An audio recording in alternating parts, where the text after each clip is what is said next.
Hi everybody, this is Beachcricket, and I'm inside my bus, Shuttle Babe. Anyway, today I have been challenged by Mike and MJ's RV Adventurers. So there's 10 questions that I have to answer, so I'm gonna start. Alright, stay tuned. Okay, now the first question I've got a list. I can't remember these things, I've got to look at a list. Anyway, the first one is one thing you would change about your RV. Wow, what would I change about the shuttle bus? I mean, I've thought about changing the layout and doing some changes like that, but you know, you're always changing your RV, your bus, whatever you have, your van, so it's constantly a cycle that you go through.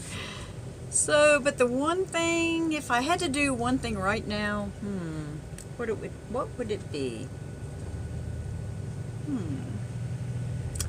I think I would like some type of rack on the back of the bus so that I could have like a patio, you know, like one of those long wide ones that go like this on the back of yours and then just goes down flat and it makes a patio area.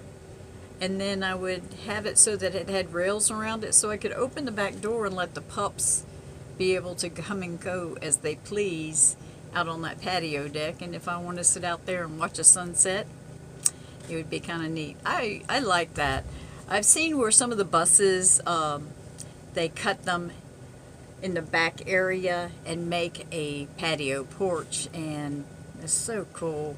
But I'm not that long enough to do that kind of project. I'd have to be a little bit bigger because I don't want to waste the space that I got inside here because I like how it flows in here really nicely.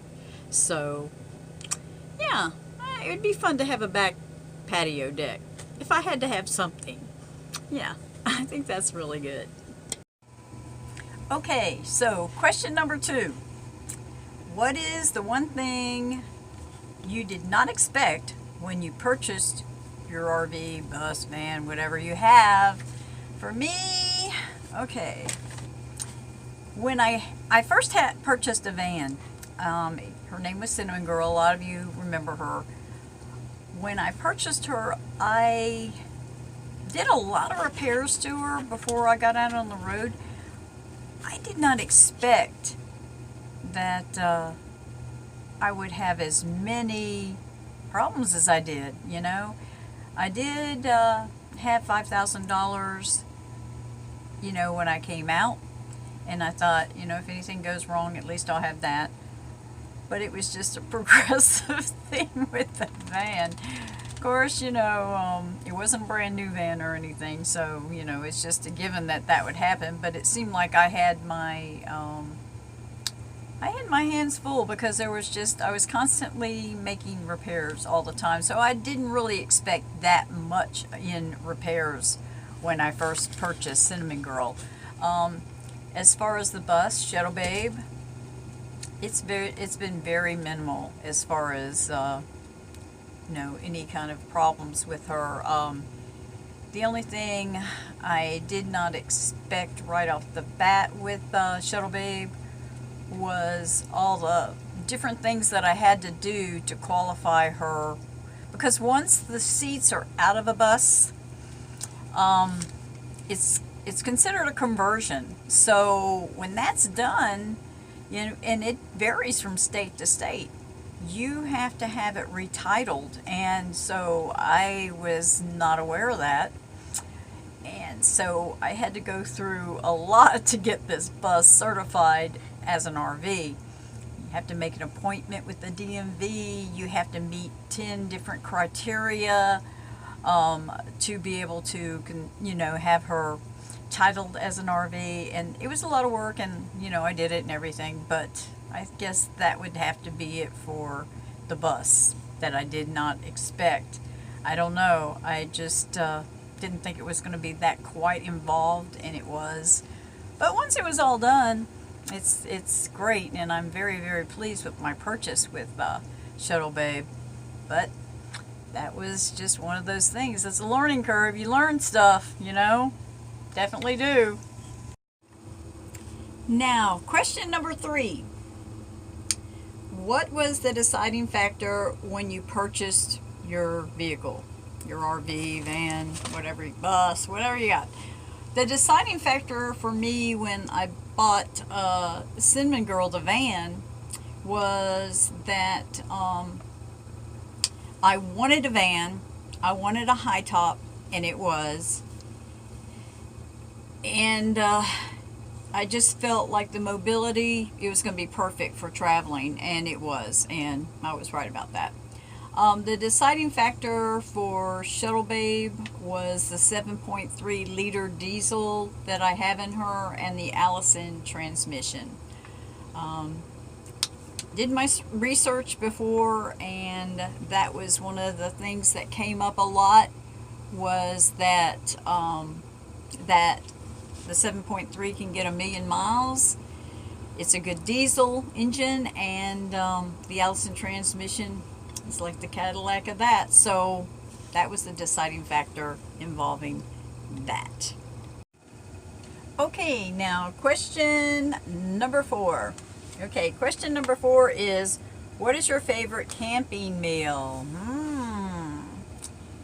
I have a lot of favorites, and I would have to say my favorite camping meal, though, is when I'm with a bunch of people, a group, and we decided to do a meal together. And my favorite thing to do as a meal together is called the hobo packets.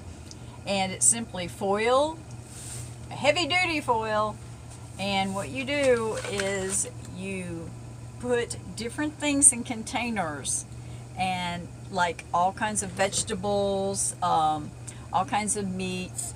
You just have it all placed out, cut up, and kind of pre-cooked, so it doesn't take that long to cook in the fire. And you let everybody make their own hobo packet, because everybody's tastes are different. And then you just roll it all up, get a Sharpie, write your name on it, and when the coals are right, you just slide that packet right in there, and that way everybody gets what they want. And a lot of times everybody overloads it so they can have a meal to take home with them. So that's my favorite camping food. Yeah, it is. That meal is just amazing. I love it. All right, so the next one is number 5, and it is, what is a must-see destination for you? I've seen a lot of cool stuff. I've been really very fortunate. In the 2 years that I was in my van, Cinnamon Girl, I toured all 48 states. Haven't got Alaska or Hawaii yet, but you know what? That was marvelous, and it was so much fun, and I got to go to a lot of different places that I've always dreamed of. I mean, it was just like my heart's desire, and I got to do it. And I mean, it's just amazing to me now. I mean, I'm like pinching myself, because, you know, a lot of these places were just from my childhood, wishing I could go see different things, like the Redwoods and Niagara Falls, and, you know, Mount Rushmore. You know, there's just so many. And I learned about Glacier. I never knew about Glacier National Park, and that's amazing. I love that place. I think that so far is my favorite national park. But anyway, I would really probably love to go to some place like Banff. And that's in Canada. I've had a lot of friends that have gone up there, and I've seen a lot of pictures, and it's just absolutely what I love the best, which is raw, natural, wide open space, nature. And I think I would absolutely love that. So I guess that would be my answer so far as what I know. That would be it. Okay, so the next one, number 6. Uh, Favorite thing about RVing, living this lifestyle, really. Um, I would have to say it's freedom to do what you want to do, which for me is camping. I love camping. It's so, it's such a great feeling every morning when I wake up. Are you okay, Rai Rai? Gotta be careful. Um, I love waking up and I'm camping every day. It's so exciting and it's fun. I love it. So that's my favorite thing, that I get to wake up every day and have the freedom to camp. It just rocks. Nomad life rocks. Doesn't it, girls? All right. All righty. Yeah. What about you, Roxy? Where are you at? She's around here somewhere. There she is. Nomad life rocks, yeah. Okay, so number 7. 5, 2. Number 7. What is your least favorite thing about RVing, this lifestyle? I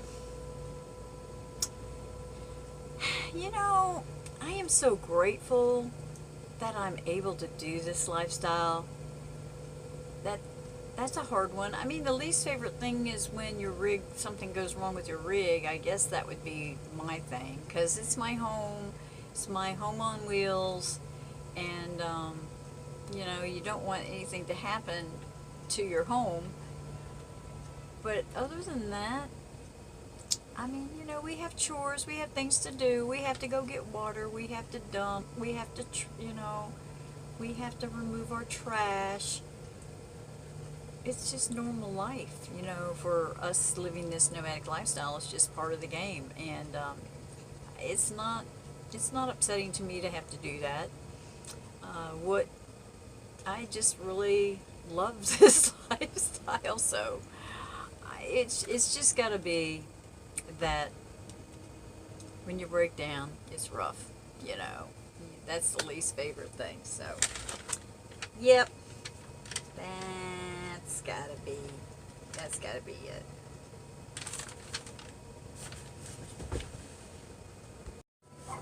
Okay, you notice I'm changing it around so you can see all the different angles of the shuttle bus. Doing that on purpose for you, so you can kind of see what she looks like, and just have a little fun with it. Okay, number 8. What would be your favorite thing to have? Wow. Well, for a long time, my favorite thing to have was an oven. Thank you, Dan. So that wish came true, and I'm loving it. I feel more normal because I love to bake. I love to cook. I really, really do. And I didn't realize how much that was affecting me, because I like making homemade stuff and cookies and baking in the oven and all that stuff. I just love it. It's just part of me. And then when the holidays would come around, I'd be like, I can't make this. I don't have an oven. So that was huge, and I really am very appreciative of that gift, because it was such a very kind and very appreciated gift. I love it. But for now, since I had that gift, what would be my favorite thing to have?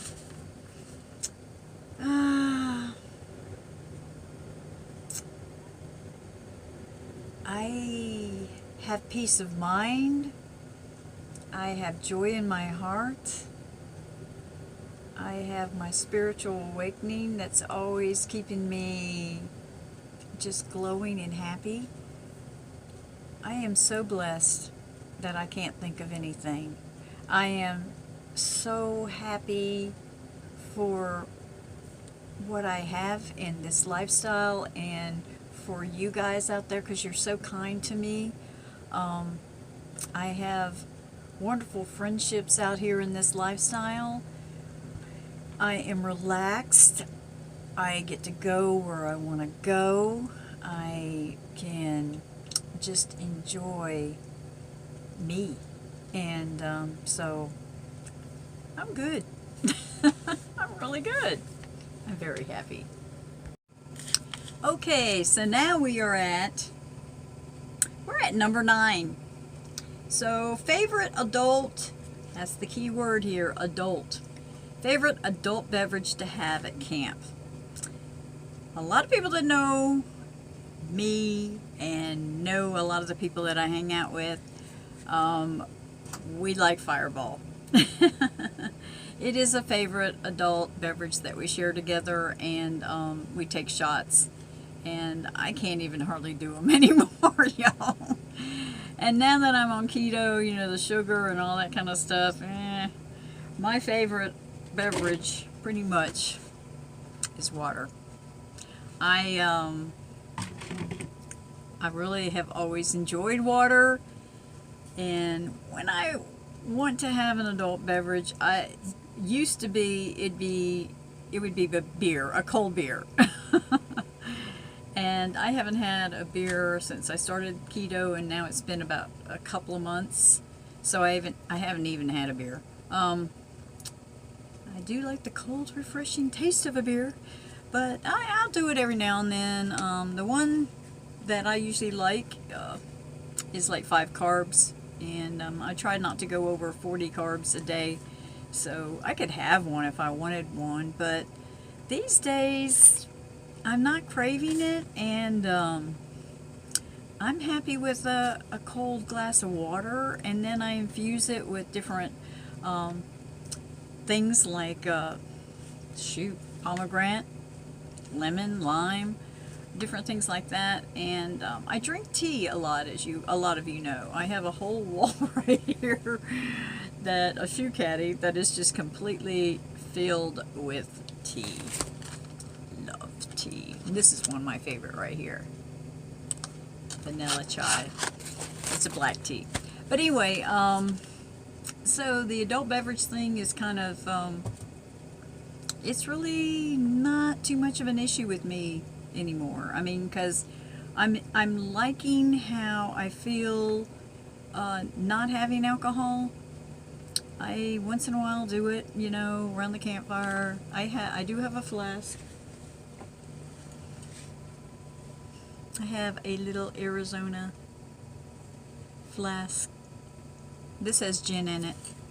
I've done a lot of research and listened to a lot of the doctors on the video land about keto, and the consensus is usually gin or vodka as far as being kind of the lowest and not messing you up so badly.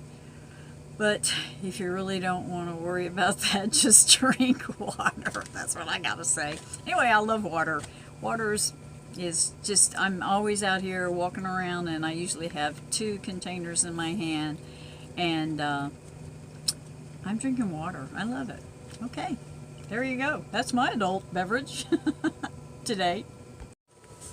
Okay, so the last one, number 10, is, what is your favorite indoor RV accessory? I love the stove, man. I'm so happy with that. I love having solar. You know, it's in and out, so that counts. So I can have power. I have a 12-volt TV in here, and I watch my Roku with that. That's one of my favorites, you know, having that in here, because I like watching movies, and so I'd have to say accessory. That's the key, isn't it? Yeah, I guess it'd be the Roku going with the TV. Yeah, that's it. Because it's a game changer. Having it, I can watch movies on my TV, and I have probably, I guess, a 20-inch TV, something like that. I'm not even really sure. It's a 12 volt, so it hardly draws anything. But it's so relaxing to come in here and just to chill. And this is my seating area right here. So it's like this side is all my girly stuff and my projects and my crafting. Over here is the girl stuff. They have their food and water and snacks, toys, all their stuff is here. So we snuggle up over here and just watch the TV, which is right here, right looking at you, because I have my camera hooked onto it. But yeah, so that's it. So now I have to challenge some people to share the same thing that I shared with you. I hope you enjoyed this. It just kind of gets you to know me a little bit better and a lot of the other people that are living this lifestyle. So it's kind of fun. It's kind of fun knowing your fellow nomads. And let's see. I'll have to think about this for a minute and write them down because I don't know. I know I'm going to challenge you, Randy, the mobile traveler. So you're going to be one of the challenges. Let's see, who else do I want to? Let's see. Let me think on that a minute. And then I'll put them on. All right. Okay. So, Ta-Ta Trippin'. I challenge you to answer these 10 questions. You hear me, girl? Let's see what you come up with. And I challenge Hike With Me, Carol Smythe. Come on, girl. I know you got some good answers. You're so smart. Okay, so Christopher Travels. I am challenging you. Traveling with the Graham Cracker. Challenging you too. Exploring RV Dude. Yeah, Chris, you'd be good at answering these. Living Free. Mike, you need to do this for me. Alright. JC Travel Story. He's so good. He always can come up with some really interesting stuff, so he'd be great for this. Deborah Dickerson. She's a wonderful role model for this, so I think she would have some great answers for us.